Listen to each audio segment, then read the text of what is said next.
श्री कृष्ण जी के महाभारत से मिलते हैं ये 25 सबक। आपने जान लिए तो जीत जाएंगे जिंदगी की जंग। महाभारत की शिक्षा हर काल में प्रासंगिक रही है।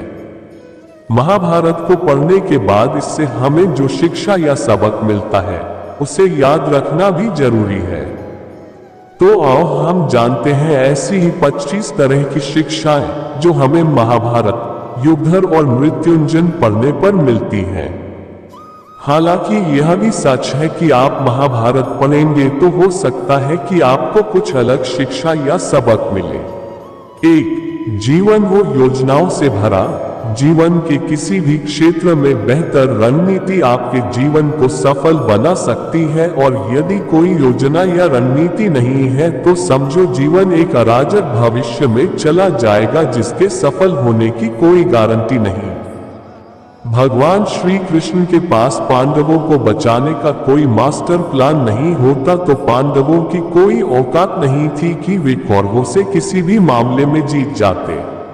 2. संगत और पंगत हो अच्छी। कहते हैं कि जैसी संगत वैसी पंगत, और जैसी पंगत वैसा जीवन।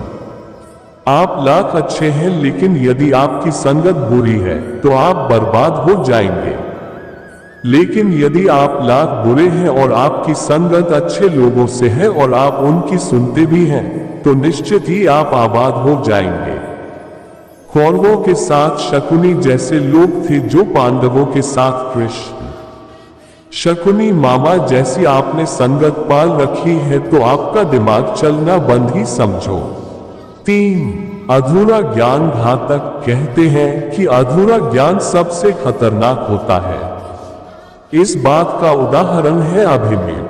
अभिमन्यु बहुत ही वीर और बहादुर योद्धा था, लेकिन उसकी मृत्यु जिस परिस्थिति में हुई उसके बारे में सभी जानते हैं। मुसीबत के समय यह अधूरा ज्ञान किसी भी काम का नहीं रहता है। आप अपने ज्ञान में पारंगत बने। किसी एक विषय में तो दक्षता हासिल होना ही चाहिए। 4. दोस्त और दुश्मन की पहचान करना सीखें। महाभारत में ऐसे कई मित्र थे जिन्होंने अपनी ही सेना के साथ विश्वासघात किया। ऐसे भी कई लोग थे जो ऐन वक्त पर पाला बदल कर कौरवों या पांडवों के साथ चले गए। शल्य और युयुत्सु इसके उदाहरण हैं। इसीलिए कहते हैं कि कई बार दोस्त के भेष में दुश्मन हमारे साथ आ जाते हैं और हमसे कई तरह के राज लेते रहते हैं। कुछ ऐसे भी दोस्त होते हैं जो दोनों तरफ होते हैं। जैसे कौरवों का साथ दे रहे भीष्म, द्रोण और विदुर ने अंततः युद्ध में पांडवों का ही साथ दिया। 5. हथियार से ज्यादा घातक बोल वचन। महाभारत का युद्ध नहीं होता यदि कुछ लोग अपने वचनों पर संयम रख लेते। जैसे द्रौपदी यदि दुर्योधन को अंधे का पुत्र भी अंधा नहीं कहती तो महाभारत नहीं होती। शिशुपाल और शकुनी हमेशा चुभने वाली बातें ही करते थे, लेकिन उनका हश्र क्या हुआ ये सभी जानते हैं। सबक ये कि कुछ भी बोलने से पहले हमें ये सोच लेना चाहिए कि इसका आपके जीवन, परिवार या राष्ट्र पर क्या असर होगा। 6. जुए सत्य से दूर रहो। शकुनी ने पांडवों को फंसाने के लिए जुए का आयोजन किया था, जिसके चलते पांडवों ने अपना सब कुछ दांव पर लगा दिया था। अंत में उन्होंने द्रौपदी को भी दांव पर लगा दिया था। ये बात सभी जानते हैं कि फिर क्या हुआ। अतः जुए, सत्य, षड्यंत्र से हमेशा दूर रहो। ये चीजें मनुष्य का जीवन अंधकार में बना देती हैं। 7. सदा सत्य के साथ रहो। कौरवों की सेना पांडवों की सेना से कहीं ज्यादा शक्तिशाली थी। एक से एक योद्धा और ज्ञानी जन कौरवों का साथ दे रहे थे। पांडवों की सेना में ऐसे वीर योद्धा नहीं थे। कहते हैं कि विजय उसकी नहीं होती जहां लोग ज्यादा हैं, ज्यादा धनवान हैं या बड़े पदाधिकारी हैं। विजय हमेशा उसकी होती है जहां ईश्वर है, और ईश्वर हमेशा वही है जहां सत्य है। इसलिए सत्य का साथ कभी न छोड़ें। अंततः सत्य की ही जीत होती है। सत्य के लिए जो करना पड़े करो।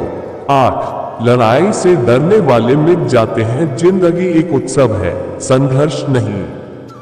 लेकिन जीवन के कुछ मोर्चों पर व्यक्ति को लड़ने के लिए हमेशा तैयार रहना चाहिए। जो व्यक्ति लड़ना नहीं जानता, युद्ध उसी पर थोपा जाएगा या उसको सबसे पहले मारा जाएगा। महाभारत में पांडवों को ये बात श्री कृष्ण ने अच्छे से सिखाई थी।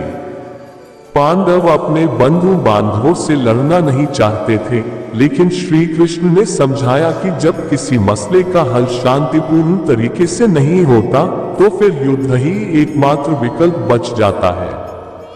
कायर लोग युद्ध से पीछे हटते हैं। युद्ध भूमि पर पहुंचने के बाद भी अर्जुन युद्ध नहीं करना चाहता था। तब भगवान श्री कृष्ण ने उससे कहा कि न कोई मरता है और न कोई मारता है, सभी निमित्त मात्र हैं। आत्मा अजर और अमर है, इसलिए मरने या मारने से क्या डरना।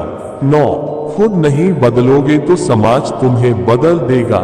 जीवन में हमेशा दानी, उदार और दयालु होने से काम नहीं चलता। महाभारत में जिस तरह से कर्ण की जिंदगी में उतार चढ़ाव आए, उससे यही सीख मिलती है कि इस क्रूर दुनिया में अपना अस्तित्व बनाए रखना कितना मुश्किल होता है। इसलिए समय के हिसाब से बदलना जरूरी होता है, लेकिन वह बदलाव ही उचित है जिसमें सभी का हित हो। कर्ण ने खुद को बदलकर अपने जीवन के लक्ष्य तो हासिल कर लिया, लेकिन वे फिर भी महान नहीं बन सके, क्योंकि उन्होंने अपनी शिक्षा का उपयोग समाज से बदला लेने की भावना से किया। बदले की भावना से किया गया कोई भी कार्य आपके समाज का हित नहीं कर सकता। 10. शिक्षा का सदुपयोग जरूरी। समाज ने एक महान योद्धा कर्ण को तिरस्कृत किया था, जो समाज को बहुत कुछ दे सकता था, लेकिन समाज ने उसकी कद्र नहीं की, क्योंकि उसमें समाज को मिटाने की भावना थी। कर्ण के लिए शिक्षा का उद्देश्य समाज की सेवा करना नहीं था, अपितु वो अपने सामर्थ्य को आधार बनाकर समाज से अपने अपमान का बदला लेना चाहता था। समाज और कर्ण दोनों को ही अपने अपने द्वारा किए गए अपराध के लिए दंड मिला है और आज भी मिल रहा है। कर्ण यदि यह समझता कि समाज व्यक्तियों का एक जोड़ मात्र है जिसे हम लोगों ने ही बनाया है, तो संभवतः वह समाज को बदलने का प्रयास करता, न कि समाज के प्रति घृणा करता। 11. अच्छे दोस्तों की कद्र करो। ईमानदार और बिना शर्त समर्थन देने वाले दोस्त भी आपका जीवन बदल सकते हैं। पांडवों के पास भगवान श्री कृष्ण थे, तो कौरवों के पास महान योद्धा कर्ण थे। इन दोनों ने ही दोनों पक्षों को बिना शर्त अपना पूरा साथ और सहयोग दिया था। यदि कर्ण को छल से नहीं मारा जाता, तो कौरवों की जीत तय थी।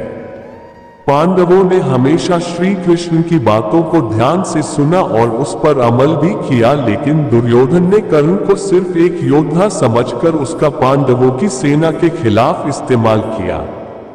यदि दुर्योधन कर्ण की बात मानकर कर्ण को घटोत्कच को मारने के लिए दबाव नहीं डालता, तो इंद्र द्वारा दिया गया जो अमोघ अस्त्र कर्ण के पास था, उससे अर्जुन मारा जाता।